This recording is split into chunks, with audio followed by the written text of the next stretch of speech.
8 mai 1945, 15 heures.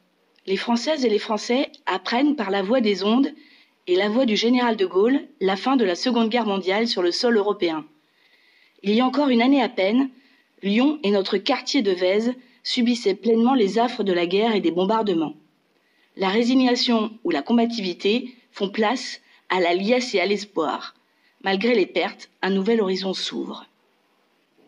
Il y a peu, nous retrouvions encore un obus dans notre arrondissement, vestige funeste d'une histoire tragique. Cette guerre fut l'apogée d'une idéologie mortifère et oppressive qui s'est emparée d'un pays, lequel, poussé par la folie des hommes, entraîna le monde dans ce conflit. Le dessein était de réduire l'humanité, mais aussi ses arts, ses cultures, à une prétendue pureté. Nous connaissons le nombre de vies brisées, nous ne pouvons qu'imaginer les souffrances endurées.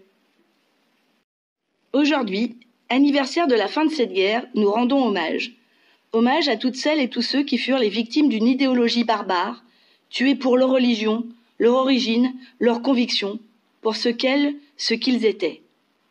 Hommage à toutes celles et tous ceux qui se sont levés pour se battre, pour aider, souvent au péril de leur vie. Il est primordial d'en appeler au devoir de mémoire, de nous arrêter quelques instants pour nous rappeler leur courage, parfois même leur sacrifice. Nous souhaitons que ce jour soit plus que celui de l'évocation des mémoires. Nous appelons à faire renaître les forts sentiments qui animaient une grande partie des Françaises et Français de l'époque. La fraternité, la solidarité, l'engagement doivent aujourd'hui encore guider nos actions.